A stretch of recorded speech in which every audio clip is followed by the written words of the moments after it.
Welcome to the Film and Cinematography Podcast.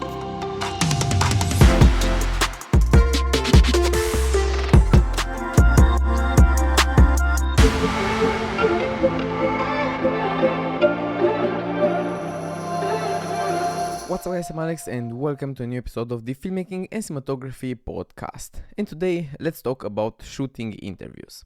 As said in the previous episode, the next episodes of this podcast will purely focus on making a documentary. And very important to the making of a documentary is recording and shooting a lot of interviews. So today we're going to talk about some tips that I recommend when you're going to start shooting your own interviews.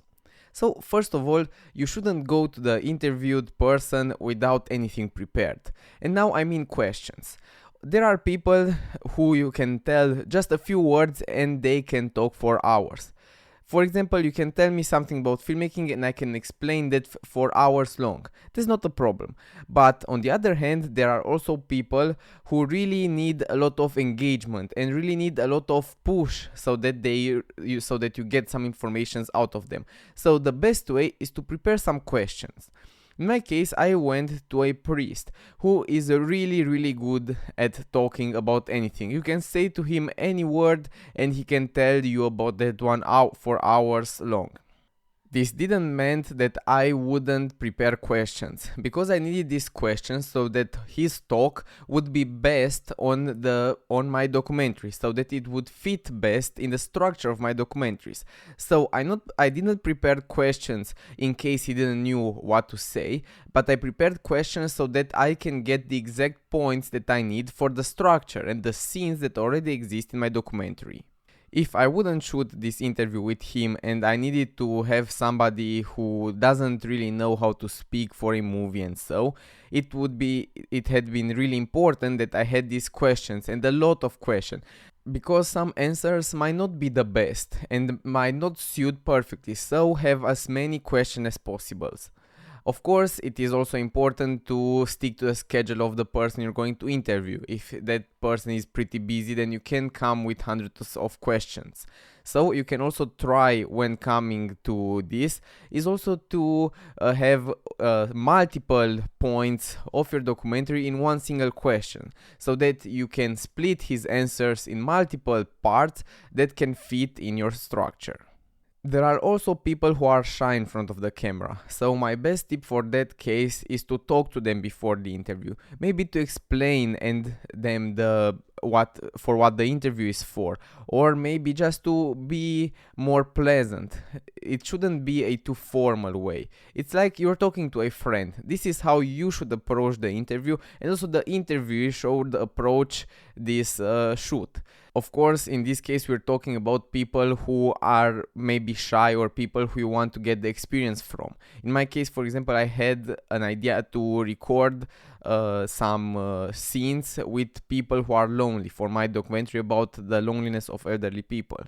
So with them, I couldn't have a too formal interview. Of course, if I would get an interview of a psychologist or somebody who's an expert in this area in psychology, or maybe like in my case a priest, yes, in that case the interview should be a formal one. But if we're talking about just a normal interview where you want to get a story out of someone, for a documentary in this case, then you should talk like your friends. This is the idea, to make that person be as pleasant as possible in front of the camera. Also for the viewer when they're looking at the interview you have shot, but also for the person itself to be easy for them to talk. Okay, that was enough about just preparing the interviews. We are still filmmakers. I've been talking about that because often people are indie filmmakers, and this means that you don't have a dedicated person taking the interviews, dedicated camera guy, dedicated everything. You need to do all of it. As said, in my case, I also prepared the question, held the interview, shot the scene, prepared the set, and so on. Now, if we're talking about preparing the set, let's see how it is the best. So there are two ways that you can do this. So first of all, you're going to a location. Maybe that the interview is home or somewhere outside, or you're bringing the interviewee to your set. When bringing the interview to your set, it's pretty easy because you can already prepare everything before that person arrived. But it's much more complicated when you're going to a location to prepare the set. You need to be prepared for everything. My best way is to bring small lights. In my case, I use the Zhiyun Molus lights, and these are really powerful lights and pretty small, so that I can just stick them into my bag and I can be sure that I have enough lighting. I brought multiple of them so that I have some playroom to create a 3-point lighting setup, so a main key light, also some fill light, and of course a backlight. But because of the good conditions in the place I filmed my interview, it was pretty easy and I needed just one single light as a key light, because the fill light was already made by the huge windows in the back of that location. And also, when shooting the interview, I had also a backlight, which was the actual window behind the interviewee. So it is really important to also have some ideas before you shoot this interview. So I mean about the set. Of course, you might not be always able to get some idea of the room you're going to shoot in. So you need to be prepared. The best way for this is to have as much practice as possible. This comes of course over time. My tip is to do a lot of set designs, even if you don't have really a purpose. But just bring out your lights, go into a random location in your house or a friend's house and so on, or maybe even outside, and try to light a scene in the most random conditions possible, so that you will be prepared in case there will be some other conditions in the interviewee's place where you will not be able to really shoot that scene.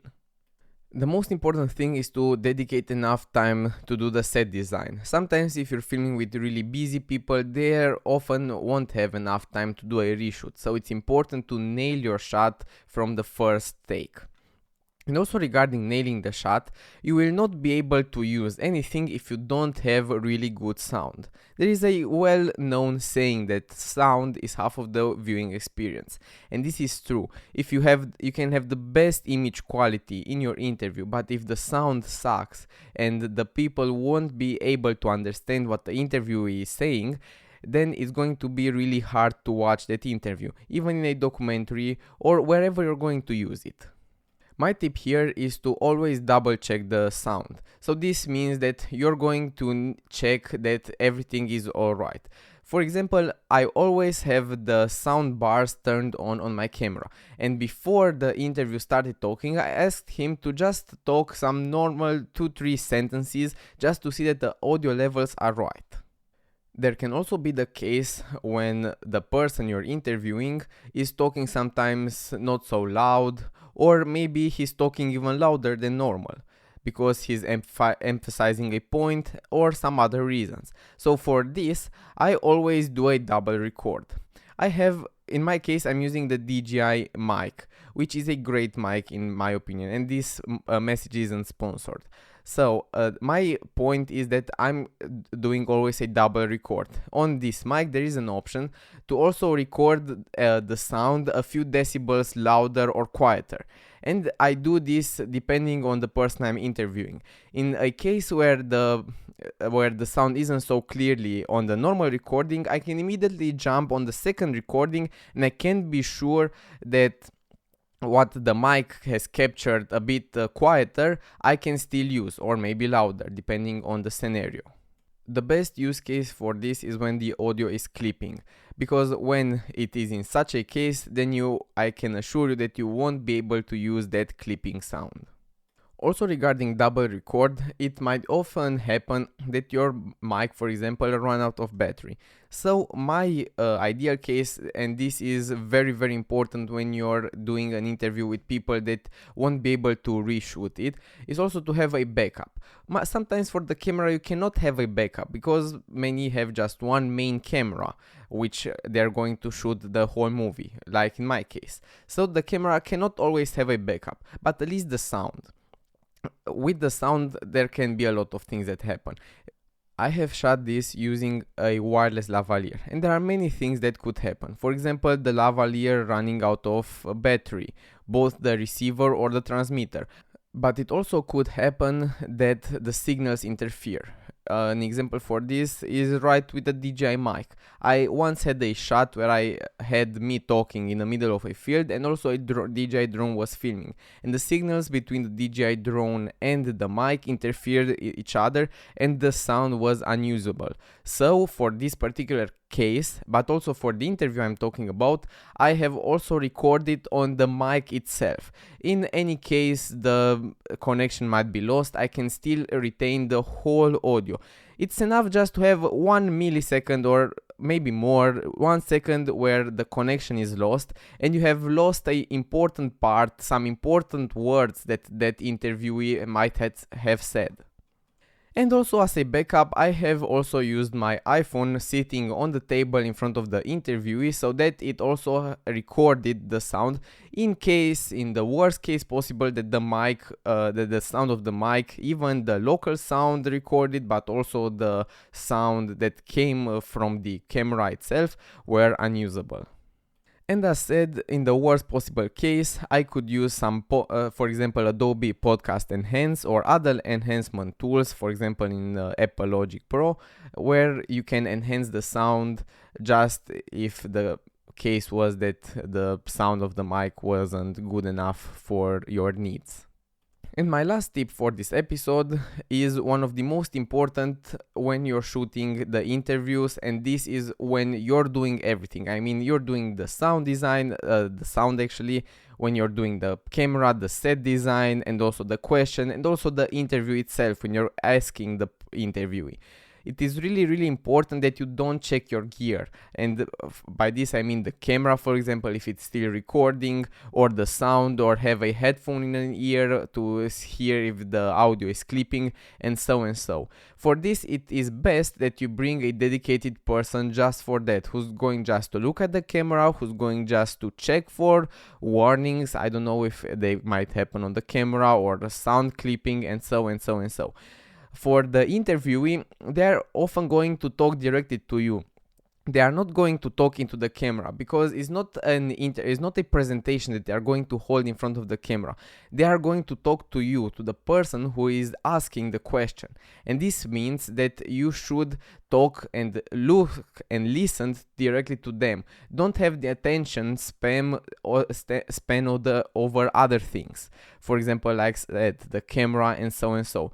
By doing this, it might also happen that you interfere with other problems. So you see some problem on the camera and you stop the interviewee, then he's going to, or she is not going to feel alright about this, and the interview might go wrong. So it's best to have as many backups as possible regarding the sound and even the camera, and for checking them during the recording, it would be best to have a dedicated person. Also, as another tip, try to turn on sound warnings on the camera.